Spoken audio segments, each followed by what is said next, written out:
You ever wake up in a place that doesn't feel real? The lights hum wrong, the walls breathe, and the worst part, they say you're safe, but you're not. Welcome to Dead Glance.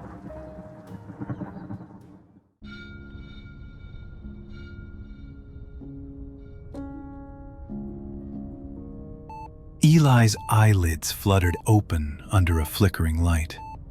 The sterile ceiling above buzzed faintly, and the rhythmic beeping of heart monitors echoed through the room. A nurse stood over him, adjusting his IV line. Her eyes were blank, her smile forced. No name tag, no ID. Just one sentence. You're safe now. Room 616 is quiet.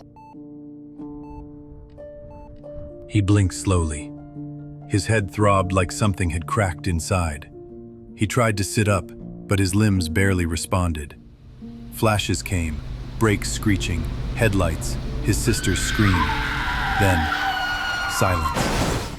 The room didn't feel like a recovery ward. It felt abandoned.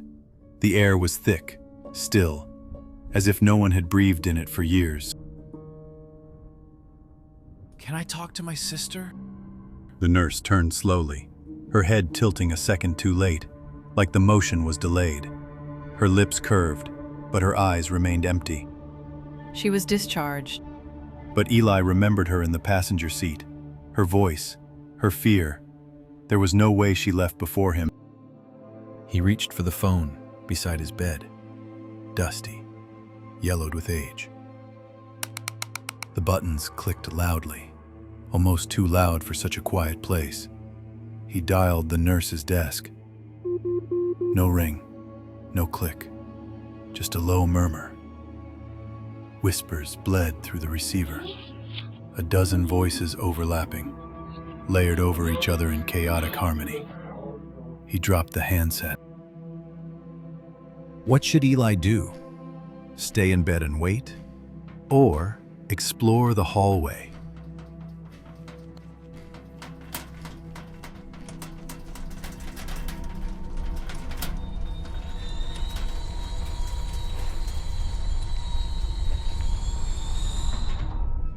The hallway outside was dead. No nurses, no announcements. The PA speaker crackled, but never spoke. The only sound was the soft buzz of a flickering overhead light. Eli unhooked his IV and stood, barefoot, the cold linoleum biting into his skin. Something about the silence made it feel like the entire hospital was waiting for him to move.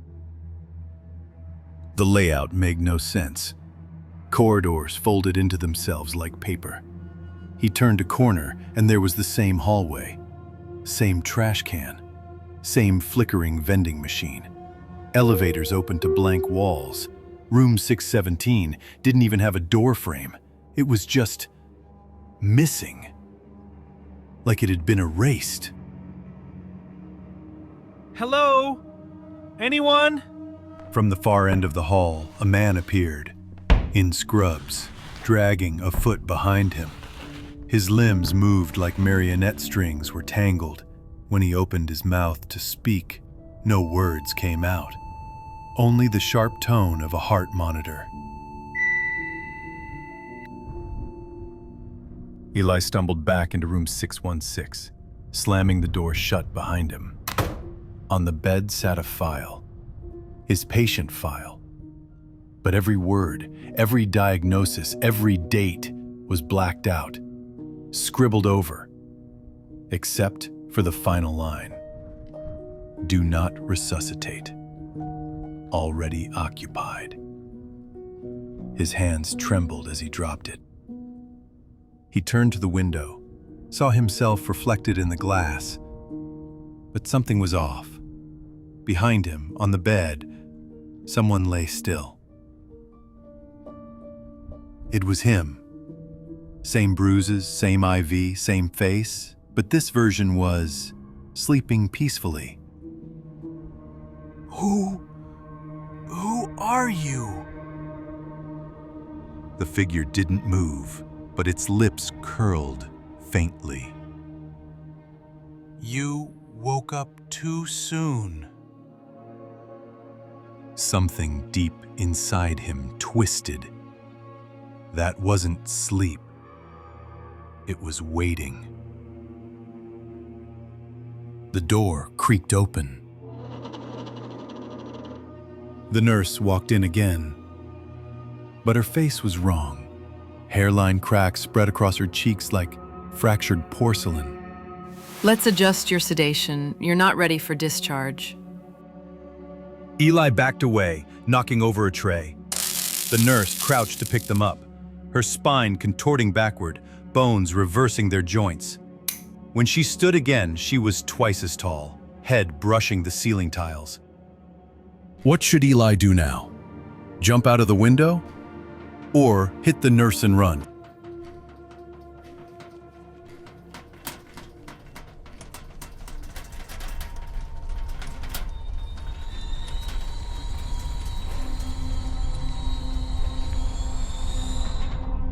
He grabbed a metal tray, shattered the window. Wind roared through. He climbed out into darkness. No ground, no sky, just black. Then, beneath him, white tiles flickered to life. He'd never left. He landed back in room 616. The bed, the beep, the air, all the same. But this time, his sister May sat in the corner, pale, staring at the wall. May, you're okay? They said he wouldn't come back. No one does. There's no floor below this. He rushed to her, grabbed her arms. But her skin was cold, brittle. She cracked, then dissolved into gray ash. The heart monitor screamed. The hallway was different now. Every room had windows. Inside each one, a different version of himself. One was thrashing, held down by straps. Another was sedated, eyes open, but mouth sewn shut. Room 613. It was full of mirrors. No bed, no lights. Only reflections. In every mirror, he was bandaged. Wires drilled into his body. A surgeon stood in the center, humming tunelessly. The surgeon looked up. His face was Eli's, but eyeless, mouth curled too wide. You keep fighting, but we've already taken what matters. Eli couldn't tell if he was being healed or harvested.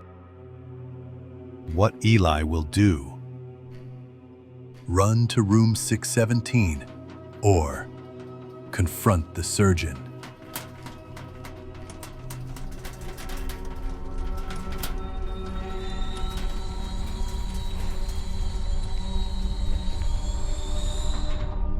Back in room 616, he stared at his hands. They weren't his. They were old, wrapped in gauze, fingers bent unnaturally. The machines beeped steadily, as if someone else was alive inside him now. The nurse leaned down beside him. Her breath buzzed like static. You died in the crash, but not completely. Now you help us make room for others.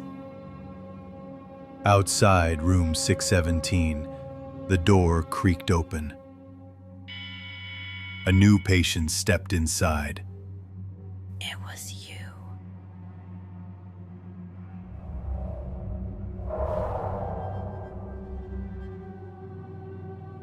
The story may be over, but the shadows linger. Choose your next tale, but be warned.